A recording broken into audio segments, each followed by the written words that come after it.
샬롬, 오늘도 주님의 은혜와 평강이 여러분과 함께하기를 축원합니다.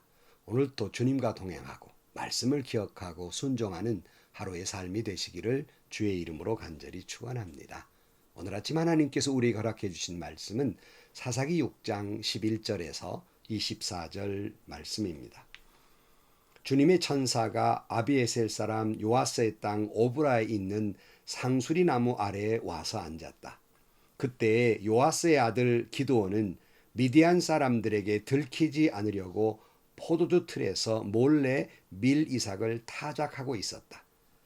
주님의 천사가 그에게 나타나서 힘센 장사야, 주님께서 너와 함께 계신다 하고 말하였다.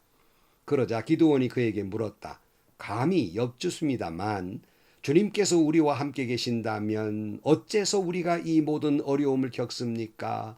우리 조상이 우리에게 주님께서 놀라운 기적을 일으키시어 우리 백성을 이집트에서 인도해 내셨다고 말하였는데 그 모든 기적들이 다 어디에 있단 말입니까? 지금은 주님께서 우리를 버리시기까지 하셔서 우리가 미디안 사람의 손아귀에 넘어가고 말았습니다. 그러자 주님께서 그를 바라보시며 말씀하셨다. 너에게 있는 그 힘을 가지고 가서 이스라엘의 미디안의 손에서 구하여라. 내가 친히 너를 보낸다. 기드온이 주님께 아뢰었다. 감이 없습니다만 내가 어떻게 이스라엘을 구할 수 있습니까? 보시는 바와 같이 나의 가문은 므낫세 지파 가운데에도 가장 약하고 또 나는 아버지 집에서도 가장 어린 사람입니다. 그래서 주님께서 내가 반드시 너와 함께 있을 것이니 내가 미디안 사람들을 마치 한 사람을 쳐 부수듯이 쳐 부술 것이다 하고 말씀하셨다. 기드온이 또 주님께 아뢰었다. 참으로 나에게 좋게 보아주신다면 지금 나에게 말씀하시는 분이 정말로 주님이시라는 증거를 보여주십시오. 내가 예물을 꺼내와서 가져다 놓겠으니 내가 돌아올 때까지 떠나지 마십시오. 그러자 주님께서 대답하셨다. 내가 돌아올 때까지 내가 그대로 머물러 있겠다. 기드온은 즉시 가서 염소 새끼 한 마리로 요리를 만들고 밀가루 한 에바로 누룩을 넣지 않은 빵도 만들고 고기는 바구니에 담고 국물은 그릇에 담아 상수리 나무 아래로 가지고 가서 천사에게 주었다. 하나님의 천사가 그에게 말하였다. 그 고기와 누룩 넣지 않은 빵을 가져다가 그 바위에 놓고 국물을 그 위에 부어라. 기드온이 그대로 하였더니 주님의 천사가 손에 든 지팡이 끝을 내밀어 고기와 누룩 넣지 않은 빵에 댔다. 그러자 불이 바위에서 나와서 고기와 누룩 넣지 않은 빵을 살라버렸다. 그런 다음에 주님의 천사는 그 앞에서 사라져서 보이지 않았다. 기드온은 그가 주님의 천사라는 것을 알고 떨면서 말하였다. 주 하나님, 내가 주님의 천사를 대면하여 배웠습니다. 그러자 주님께서 그에게 말씀하셨다. 안심하여라. 두려워하지 말아라. 너는 죽지 않는다. 기드온은 거기에서 주님께 제단을 쌓아 바치고는 그 제단을 여호와 샬롬이라고 불렀다. 그 제단은 오늘날까지도 아비에셀 사람의 땅인 오브라에 서 있다. 아멘. 7년 동안이나 미디안 사람들에게 수탈을 당했던 이스라엘. 비로소 하나님께 부르짖고 기도했더니 선지자를 보내어 주셔서 하나님의 음성을 듣고 이제는 그들을 회복시킬 한 지도자를 내세우게 됩니다. 드디어 기드온이 등장하게 됩니다. 그러나 아이러니한 것은 이 용장 기드온은 처음 등장의 모습은 참 초라한 모습이었습니다. 11절 말씀에 보면 여호와의 사자가 에비에셀 사람 요아스에게 속한 오브라에 이르러 상수리 나무 아래 앉으니라. 마침 요아스의 아들 기드온이 미디안 사람에게 알리지 아니하려 하여 밀을 포도주 틀에서 타작하더니 그랬어요. 기드온이 포도주 틀에서 타작하는 모습이 등장합니다. 여러분, 타작이라고 하면 넓은 마당에서 툭 터진 곳에서 타작하지 않습니까? 그런데 기드온은 타작하기를 움푹 꺼지고 밀폐된 포도주 틀에서 타작을 하고 있습니다. 오늘 본문에 그 이유를 말하고 있어요. 미디안 사람에게 들키지 않으려고 그렇게 한 거예요. 그러므로 숨어서 타작을 한다. 이때 타작은 무슨 뭐 굉장히 소리를 내면서 막 탁탁 치면서 훑어내는 것이 아니라 아주 조심조심 가만가만 톡톡거리면서 타작을 했다는 의미를 가지고 있습니다. 그러니 이 기드온의 모습을 상상해 보면 얼마나 초라하고 얼마나 옹색하고 얼마나 비겁하고 얼마나 용기 없는 모습인지, 이것이 성경에 처음 등장하는 기드온의 모습입니다. 그런데 오늘 본문의 여호와의 사자가 12절 말씀에 주님의 천사가 그에게 나타나서 힘센 장사야, 주님께서 너와 함께 계신다 하고 말하였다 그랬어요. 힘센 장사, 다른 번역에는 큰 용사 뭐 이렇게 번역하고 있습니다만은 기드온의 지금 모습은 무슨 용사이기는커녕 힘센 장사이기는커녕 옹색하고 비겁하고 초라한 모습인데 힘센 장사라고 부르고 있습니다. 학자들은 이의 표현을 미래 하나님께서 만들어갈 기드온의 모습을 말씀했다, 이렇게 말하고 있습니다. 혹시 이 방송을 들으시는 분들 가운데에서 이 기드온의 등장의 모습처럼 자기 자신을 이렇게 초라하게 느껴지십니까? 자기 자신이 자기를 볼 때도 이렇게 옹색하게 느껴집니까? 아마 많은 사람들이 이런 느낌을 갖고 산다고 생각을 합니다. 학벌을 보아도 내세울 것도 없고, 경제적인 능력을 보아도 옹색한 모습이고, 건강 상태를 보아도 피실거리고, 자식의 모습을 보아도 미래가 암담하고, 그러다 보니까 때로는 처절할 정도로 스스로가 초라하게 느껴질 때가 많습니다. 이에 못지않은 기드온의 초라한 모습, 어떻게 그렇게 힘센 장사, 큰 용사가 될 수 있었을까? 오늘 본문을 통해서 우리는 어떻게 하면 우리도 기드온처럼 힘센 장사, 큰 용사가 될 수 있을까? 하나님의 음성을 듣게 되기를 주의 이름으로 축원합니다. 12절 말씀에 보면 주님의 천사가 그에게 나타나서 힘센 장사야, 주님께서 너와 함께 계신다 하고 말하였다. 기드온이 힘센 장사, 그러니까 아주 큰 용사가 되는 것은 그 자신에게 무슨 힘이 있고 용기가 있고 싸움이 잘해서 힘센 장사라고 부른 것이 아니라 하나님이 함께 계시기 때문에 힘센 장사라고 말한 것입니다. 여러분, 오늘 또 우리 자신의 모습은, 처지는, 환경은 초라하기 그지없을지 몰라도 하나님이 나와 함께 하시니 힘센 장사가 되는 줄로 믿습니다.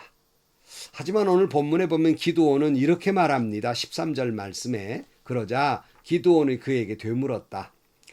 감히 여쭙습니다만 주님께서 우리와 함께 계신다면 어째서 우리가 이 모든 어려움을 겪습니까? 우리 조상이 우리에게 주님께서 놀라운 기적을 일으키시어 우리 백성의 이집트에서 인도해 내셨다고 말하였는데 그 모든 기적들이 다 어디에 있단 말씀입니까? 지금은 주님께서 우리를 버리시기까지 하셔서 우리가 미디안 사람의 손아귀에 넘어가고 말았습니다. 그랬어요. 도무지 기드온은 하나님이 함께 하신다는 사실을 믿을 수 없는 신앙이었어요. 하나님이 함께 계신다면 어떻게 우리가 7년 동안이나 미디안 사람들에게 곡식 다 뺏기는 수모를 겪습니까? 이스라엘 백성들이 이집트를 탈출할 때 베풀었던 기적은 다 어디 갔단 말입니까? 심지어 우리를 미디안 사람들의 손에 맡겨버려서 이처럼 이렇게 어려움을 겪고 있는 것이 아닙니까? 그랬어요. 이것을 우리는 합리적인 의심이라고 말합니다. 이해할 수 있죠. 그렇게 말할 수 있습니다. 때로는 우리도 신앙생활 하다 보면 진정 내가 믿는 하나님이 나의 아버지시라면, 정말 하나님은 살아계신다면 내가 이처럼 믿음으로 살려고 애쓰고 몸부림치는데 나에게 어찌하여 이런 일이 일어날 수 있단 말입니까? 하는 생각이 들 때도 있지 않습니까? 물론 거기에는 분명 하나님의 섭리하심이 있지만 우리가 미처 깨닫지 못하는 일들이 다일 것입니다. 하지만 섭리를 깨닫기까지는 우리는 이런 의구심이 들 수밖에 없는 상황이기도 합니다. 놀라운 것은요, 이렇게 의심하는 기드온에게 하나님은 참을성이 있게 그를 설득해 나갑니다. 아니, 오늘 본문뿐만 아니라 계속 나오는 말씀을 보면 계속 하나님은 참고 계세요. 기도원을 계속 설득해 나갑니다. 계속해서 거듭해서 설득함으로 말미암아 기도원을 큰 용사, 힘센 장사를 만들어 가십니다. 이 모습을 보면 하나님의 오래 참으심, 우리를 향한 긍휼, 사랑, 자비, 은혜를 볼 수가 있습니다. 자, 하나님께서 이렇게 말씀하십니다. 14절 말씀에 그러자 주님께서 그를 바라보시며 말씀하셨다. 너에게 있는 그 힘을 가지고 가서 이스라엘을 미디안의 손에서 구하여라. 내가 친히 너를 보낸다. 그래서 여기 너에게 있는 힘 그러면 무슨 기드온에게 힘이 있다는 말이 아니에요. 그렇게 오해해서는 안 됩니다. 본문을 조금 더 해석해 보면 내가 너에게 주는 힘으로라고 해석할 수 있어요. 그러니까 하나님이 기드온에게 준 힘을 가지고 이스라엘을 구원해 내라 그런 말씀이에요.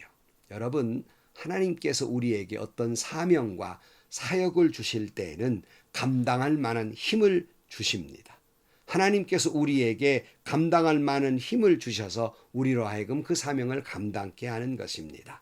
만약에 내 힘으로 하려면 우리는 힘센 장사는커녕 졸장부도 못되지만 하나님께서 우리에게 힘 주시기 때문에 나는 비록 능력이 부족하지만 나는 초라한 졸장부에 불과하지만 하나님이 나와 함께 하실 것이고 하나님이 내게 힘과 능력을 주실 것이기 때문에 내게 능치 못할 일이 없을 것이고 나는 힘센 장사가 될 수 있는 것입니다. 여러분, 내가 내 자신을 볼 때마저도 초라하지만 그러나 하나님이 나와 함께 하시고 능력 주시면 큰 용사가 될 줄로 믿습니다. 그러나 또다시 기드온은 부정적인 말을 해요. 저는 이 말씀을 보면서 빙그레 웃었어요. 기드온이 앙탈을 되게 부리네 그렇게 생각을 했습니다. 15절 말씀에 기드온이 주님께 아뢰었다. 감히 여쭙습니다만 또 그래요. 기드온이 내가 어떻게 이스라엘을 구할 수 있습니까? 보시는 바와 같이 나의 가문은 므낫세 지파 가운데에서도 가장 약하고 또 나는 아버지 집에서 가장 어린 사람입니다. 그러니까 기드온이 생각했을 때 우리 집안을 보더라도 므낫세 지파 중에서 아주 가장 약한 가정이고 그 약한 가정 중에서도 나는 가장 어린 사람인데 어떻게 감당할 수 있느냐 하는 거예요. 이 말씀 보면 모세의 이야기가 기억이 나요. 출애굽 4장 10절 말씀에 모세가 주님께 아뢰었다. 주님 죄송합니다. 저는 본래 말재주가 없는 사람입니다. 전에도 그랬고 주님께서 이 종에게 말씀을 하고 계시는 지금도 그러합니다. 저는 입이 둔하고 혀가 무딘 사람입니다. 주님께서 그에게 말씀하셨다. 누가 사람의 입을 지었느냐? 누가 말 못하는 일을 만들고 듣지 못한 일을 만들며 누가 앞을 볼 수 있는 사람이 되게 하거나 앞 못 보는 사람이 되게 하느냐? 바로 나 주가 아니더냐? 그러니 가거라. 내가 말하는 것을 내가 돕겠다. 내가 할 말을 할 수 있도록 내가 너에게 가르쳐 주겠다. 말재주 없다고 두려워하는 모세에게 하나님께서 함께해 주시고 가르쳐 주겠다고 말씀하셨고 예레미야도 이런 말을 했어요. 예레미야 1장 6절 말씀에 내가 아뢰었다. 아닙니다. 나 주 나의 하나님 저는 말을 잘 할 줄 모릅니다. 저는 아직 너무 어립니다. 그러나 주님께서 나에게 말씀하셨다. 너는 아직 너무 어리다고 말하지 말아라. 내가 너를 누구에게 보내든지 너는 그에게로 가고 내가 너에게 무슨 명을 내리든지 너는 그대로 말하여라. 너는 그 사람들을 두려워하지 말아라. 내가 늘 너와 함께 있으며 보호해 주겠다. 나 주의 말이다. 예레미야마저도 사명 앞에 나는 어립니다 그랬어요. 두려워했어요. 그러나 주님은 그럴 때마다 한결같이 뭐라고 대답해 주어요? 내가 너와 함께 하겠다. 내가 너를 가르쳐 주겠다라고 말씀하는 하나님. 오늘 본문에서도 보면 16절 말씀에 그러나 주님께서는 내가 반드시 너와 함께 할 것이니 내가 미디안 사람을 마치 한 사람을 쳐 부술 것이다. 이렇게 말씀합니다. 내가 너와 함께 하겠다. 사랑하는 성도 여러분, 우리는 힘센 장사입니다. 우리 자신이 능력이 있어서가 아니라 주님이 우리와 함께 계시기 때문입니다. 그런데 기도는 또 요구해요. 정말로 주님이시라면 증거를 보여주세요. 그랬어요. 정말 어린 마음이죠. 17절 말씀, 기드온이 주님께 또 아뢰었다. 참으로 나를 좋게 보아주신다면 지금 나에게 말씀하신 분이 정말로 주님이시라는 증거를 보여주십시오. 그랬어요. 그리고는 제단을 쌓아놨어요. 이때에 바위에서 불이 나와서 제단의 제물을 살라버립니다. 그제야 기드온은 하나님 여호와 하나님의 임재를 깨닫습니다. 그래 22절, 기드온은 그가 주님의 천사라는 걸 알고 떨면서 말하였다. 주 하나님, 내가 주님의 천사를 대면하여 배웠습니다. 그러자 주님께서 그에게 말씀하셨다. 안심하여라, 두려워하지 말아라, 너는 죽지 않는다. 그러니까 여러분, 이스라엘 사람들은 주님을 뵈면 죽는다 그랬잖아요. 그러니까 기드온이 떨었단 말이죠. 그랬더니 안심하여라, 두려워하지 말아라, 너는 죽지 않는다. 사랑하는 성도 여러분, 지금 여러분의 형편과 처지가 어땠든 이 음성을 들으시기 바랍니다. 여러분은 죽지 않습니다. 어떤 일 때문에 두렵습니까? 질병입니까? 사업의 어려움입니까? 가정적 고통입니까? 자녀의 문제입니까? 신앙적 갈등입니까? 오늘 아침 주님께서 말씀하십니다. 안심하여라. 두려워하지 말아라. 너는 죽지 않는다. 이 음성이 여러분 영혼 깊은 곳에 희망이 되고 소망이 되고 용기가 되기를 주의 이름으로 축원합니다. 그때에 24절, 기드온은 거기에서 주님께 제단을 쌓아 바치고는 그 제단을 여호와 샬롬이라고 불렀다. 그 제단은 오늘날까지도 아비에셀 사람의 땅인 오브라에 서 있다 그랬어요. 유명한 여호와 샬롬이라는 말을 하게 됩니다. 샬롬이란 말은 평화라고 우리가 보통 해석하지요. 평화라는 말은 여러분 환경적 평화라고 해석하면 안 됩니다.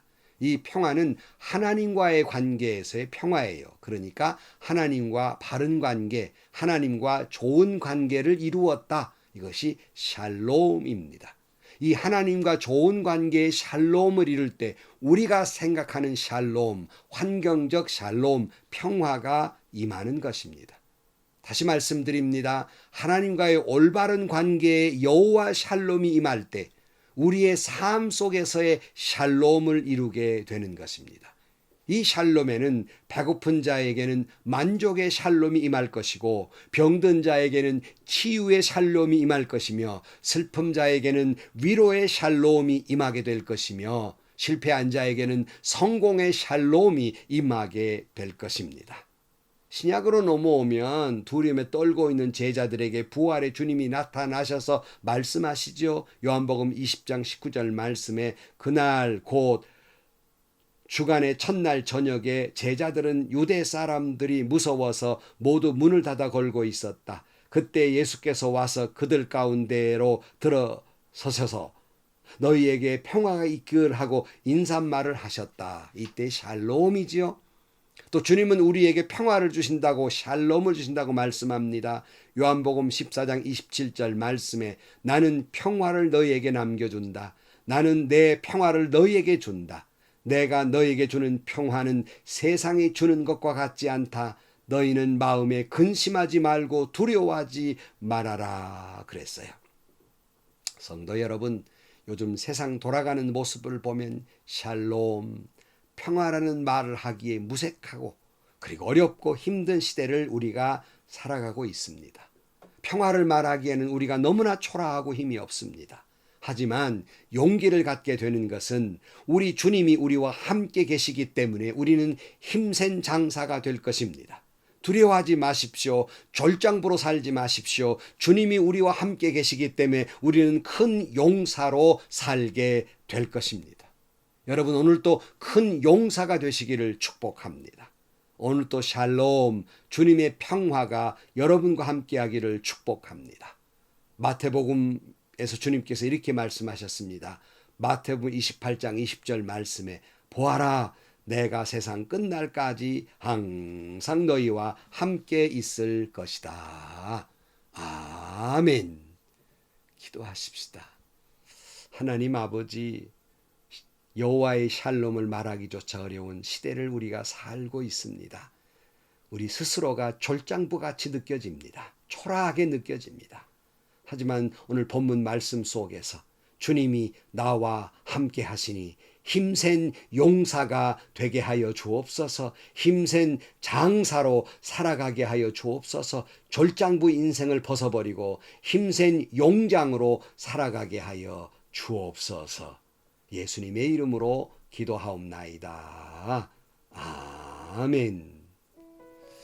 성도 여러분, 참 우리 스스로가 초라하게 느껴질 때가 많지요. 저도 혹자는 목사로서 성공했다 이렇게 말하지만 스스로는 정말 초라하게 느껴질 때가 많습니다. 그러나 우리 자신에게 능력이 있어서가 아니라 하나님이 나와 함께 하시니 결코 초라하지 않습니다. 졸장부가 되지 않습니다. 우리는 힘센 장사가 될 것입니다. 오늘도 그렇게 살아가시기를 축원합니다. 용기 가시기를 주의 이름으로 축원합니다. 그러므로 오늘도 행복하시고요, 좋은 일이 가득한 하루의 삶이 되시기를 주의 이름으로 간절히 축원합니다.